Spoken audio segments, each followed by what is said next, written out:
Presentamos el espacio cultural Referencia Histórica con el doctor Jorge Colautti. ¿Cómo estás, Jorge? Buenas Muy buenas tardes. Bien. Claro, hoy se cae de maduro que tendríamos que hablar del 9 de julio de 1816, aunque en estos días nuestra atención estuvo centrada más en las pirámides de Egipto y el Mirta Legrand. En Mirta Legrand, en el Nilo, en Ramsés II y en Tutankamón. Sí. Enhorabuena. Esto fue demasiado difícil, lo del 9 de julio del 16, como para reducirlo a esa visión escolar de la casita de Tucumán y de La Prida y de jurando todos los diputados de los pueblos de nuestro país, que todavía no éramos nada. Todo fue una especie de parto. Ahora, me llama la atención a mí una cosa de los santafesinos. Nosotros la pasamos mal en ese momento. Supongo que todos sabemos que Santa Fe no estuvo presente en el Congreso de Tucumán. Tampoco estuvo Corrientes, tampoco estuvo Entre Ríos. Los pueblos de las Misiones tampoco. Bueno, el Paraguay ya tenía una cierta idea de autonomía, así que tampoco fue. Y muchos han criticado la actitud de Santa Fe de por qué no estar en ese momento. En realidad Santa Fe tenía que estar, estaba ocupada en otra cosa.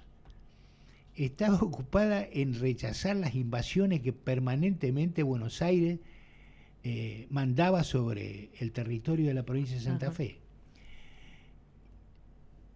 También hay que decir que, por eso decía que era un parto todo esto, porque no se llega a 1816 por una simple convocatoria. El año anterior venía siendo un año dificilísimo desde todo punto de vista. Pero bueno, vayamos más atrás. Nosotros empezamos con esta historia en 1810. Exacto. Pero en 1810 fuimos... lo que hicimos fue manifestar una voluntad de construir algo nuevo, independiente, separado relativamente, porque también se hizo en parte en nombre de Fernando VII. Había una cierta, lo que se denominó la máscara de Fernando VII. Mucho nos costó llegar a 1816, pero mucho más nos costó también llegar a 1853, porque hay tres hitos que son fundamentales. El 25 de mayo del 10, que decimos, bueno, vamos a ser libres, pero nada más, ni nada menos. Hasta que en 1816 declaramos la independencia, es decir, le dijimos al mundo que nosotros éramos un país independiente de toda otra dominación extranjera. Pero todavía no éramos un Estado, no estábamos organizados como un Estado, con un sistema de gobierno, etcétera, con base en una constitución. Tuvimos que esperar todavía hasta 1853 para sancionar una constitución, y encima una de las provincias más importantes no estuvo, que fue Buenos Aires. Recién en 1860 se incorpora a Buenos Aires y el país queda un poco más armado como Estado,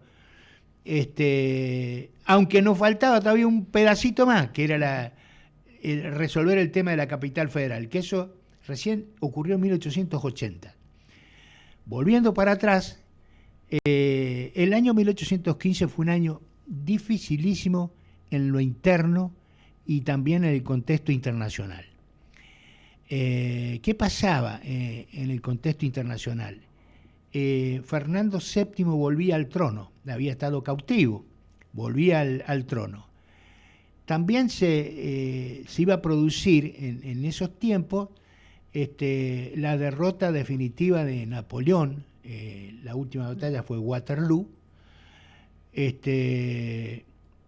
Y con digamos, la derrota de Napoleón, van aflojando, van teniendo menos presencia en las ideas de la Revolución Francesa. Y regresa la otra idea que nosotros aparentemente empezamos a combatir en 1810, que era el absolutismo monárquico.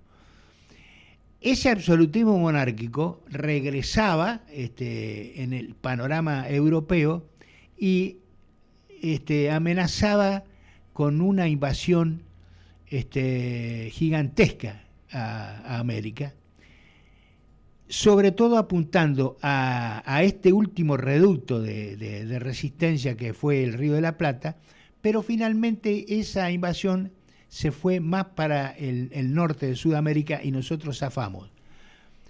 O sea, teníamos ese fantasma de que el absolutismo monárquico iba a pegar el zarpazo y lo esperábamos en cualquier momento.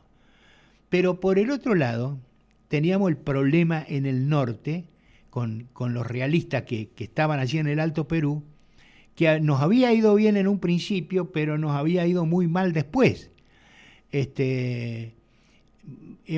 Habíamos perdido batallas fundamentales, cruciales, y estaba muy comprometido el frente militar aquí en el norte. Mientras tanto, San Martín estaba planificando el cruce de los Andes, dejando, como dijimos la vez pasada, a Güemes que se encargara, básicamente Güemes, de la resistencia ahí en el norte del país. San Martín estaba realmente apurado para que todo ocurriera de una vez por todas. Él ya estaba lanzado a la organización del Ejército de los Andes, pero decía, yo no puedo sacar el Ejército de los Andes, cruzar la cordillera, liberar a Chile y con la intención de ir a Perú, si no tengo algo que política y jurídicamente me respalde. Entonces yo lo que necesito es la declaración de la independencia. Hay alguna cosa un poco graciosa de una carta que le manda San Martín a Tomás Godoy Cruz, que era muy amigo de él, era una especie de operador político de San Martín, que era diputado por Mendoza en el Congreso de Tucumán. Y San Martín lo pinchaba porque decía, anímense. Bueno, entonces le dice San Martín, ¿hasta cuándo esperamos para declarar nuestra independencia? Es ridículo acuñar moneda, tener el pabellón y por último hacer la guerra al soberano de quien se dice dependemos y permanecer a pupilo de los enemigos. ¿Qué más tenemos que hacer? Con este paso, el Estado ganará un 50%. Y si tiene riesgo, bueno, para los hombres de coraje se han hecho las empresas. Es la frase que quedó para la historia. Entonces Godoy Cruz le dice, no le dice exactamente esto, pero le dice, y bueno, pero tampoco es soplar y hacer botellas. Tampoco es soplar, como diciendo, no, pero no es tan fácil. Claro.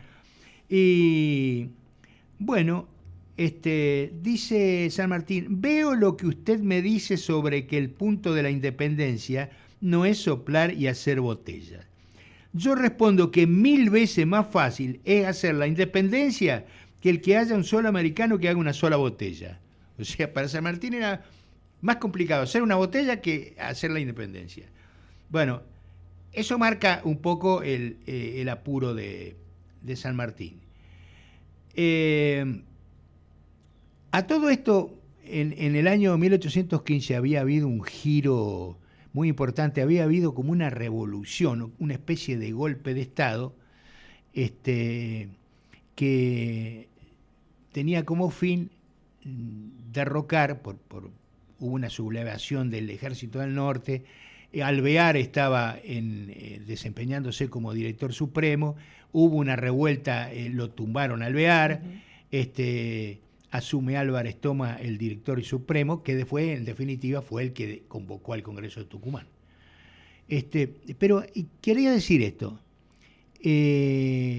¿por qué se subleva el ejército en Fontezuela, que está ahí cerca de Pergamino? Porque iba con la misión de enfrentarlo a Artigas e invadir Santa Fe. Entonces, mientras se estaba convocando el Congreso, mientras se estaban haciendo todas las negociaciones, Buenos Aires invadía Santa Fe. Simultáneamente, Artigas convoca a otro Congreso que se hizo en Concepción del Uruguay, en Arroyo de la China. Ahí concurrieron los pueblos que estaban bajo su protectorado, los pueblos del litoral, básicamente. Cuando mandaron diputados de ese Congreso de Arroyo de la China a Buenos Aires para negociar con el nuevo gobierno que estaba asumiendo, que era Álvarez Thomas, la sorpresa fue bastante grande, porque básicamente los metieron presos a los enviados del Congreso de Arroyo de la China, de los cuales uno era santafesino. La respuesta al intento de negociación por parte de Artigas fue mandarlo a Viamonte con 1.500 hombres para invadir Santa Fe, justo en el momento en que se estaba muriendo Francisco Antonio Candiotti, que era el primer gobernador de la Santa Fe autónoma. Es decir, lo que Santa Fe quería era la autonomía, desprenderse de Buenos Aires, porque Santa Fe estaba pegada a Buenos Aires, como en la estructura virreinal. Entonces, lo que quería Santa Fe era desprenderse de eso, pero a Buenos Aires no le convenía, porque esto era, entre otras cosas, una fuente de recaudación. Bueno, entonces mientras se pergeñaba el Congreso de Tucumán, a nosotros nos estaban invadiendo desde Buenos Aires. Eso es lo que yo quiero remarcar, de que hay que ver un poquito la historia, un poquito alejada para ver todo el panorama de la injusticia que se estaba cometiendo con nosotros, con los santafesinos. Y otra injusticia consiste, llevando el tema a estos tiempos, en que nadie se acuerda de esa situación. Entonces aparece el Congreso de Arroyo de la China y el liderazgo de Artigas como una simple ocurrencia de no ir a Tucumán porque políticamente no querían, por un antojo. Había otros problemas. Buenos Aires, tiempo después, que ya lo dijimos acá, un par de años después, Balcarce incendia Rosario. Bueno, en agosto de 1816, cuando ya el Congreso estaba funcionando, se produce otra invasión. Entonces hay que decir eso, de que Santa Fe no estuvo, no porque no quisiera estar, sino porque en ese momento Buenos Aires estaba pisándole la cabeza y hubiera sido indigno ir al Congreso de Tucumán en esas condiciones. Bueno, como verás, Camila, el asunto era muy complejo. Exactamente. Era mucho más complejo que el partido que se nos había puesto 10 minutos antes con Egipto y ya lo dábamos por perdido. Viste que no hay que dar nada por perdido. No, por supuesto. Bueno, por supuesto. La Argentina fue un poco así. Nunca dimos las cosas por perdido. Pero estuvimos a punto de que se nos cayeran las pirámides de Egipto encima de la cabeza. Sí. Un minutito nos separa de las 4 de la tarde. ¿Está Pipo? Vamos a saludarlo, por lo menos. Cómo no, nos vamos a Coronda y lo presentamos a Rodolfo Pipo Rodríguez. Hola. Qué lindo momento el pase. Que hacemos cada tarde mientras el fueguito arde y un nuevo programa nace. Cada espacio con su clase, cada brasero su calor. Y donde nadie es el mejor y la radio nuestro templo, siguiendo siempre el ejemplo de Colauti, el profesor. Qué bien. ¿Cómo estás, Pipo? Hola, gente, ¿cómo les va? Buenas tardes, ¡viva la patria! ¡Viva la patria! ¡Viva la patria! Un aplauso para la patria. Esos aplausos fueron para la patria. Sí, señor, sí. Feliz Día de la Independencia, qué lindo. Hoy linda jornada, casi de primavera, ¿eh? Pero lindo sí. Sol, está hermoso para los actos protocolares, para los desfiles, para las ferias. Acá estamos de feria en la plaza todo el día. Ah, bueno. Lindo todo, así que estoy feliz. Y nosotros ya listos con el programa para arrancar. Bueno, entonces yo le mando un saludo a Pipo Un abrazo a todos los corondinos que mucho tienen que ver con el proceso de independencia de la patria. Sí, señor. Bueno, y para todos los santafesinos en general. Así que este es un día de fiesta, más de todo después del partido del otro día. Estamos contentos por lo menos hasta que juguemos con Suiza. Pero claro que sí. Además, en el musical, ahora después del boletín, vamos a recordar a Donald, que están las efemérides, que han nacido. Donald, arrancamos con Donald, Mercedes Sosa, hay que recordarla también, por supuesto. A Oscar del Cerro en el Fogón de Payadores y Cantores Criollos. Todos figuran en las efemérides. Tenemos linda música bien variada, así que con Martín hemos preparado un programa para chuparse los dedos. Muy bien, muy bien. Así me gusta. Pipo, un abrazo grande. Otro para ustedes. Un abrazo, Otro para Pipo. ustedes. Que estén bien. Nos vemos. Chau, chau. Profe, muchas gracias por Bueno, estar como muchas cada gracias. jueves. Nos vemos la próxima. Gracias Martín, gracias Dani. Mañana a las 2 de la tarde volvemos con Andrés para seguir haciendo la primera tarde.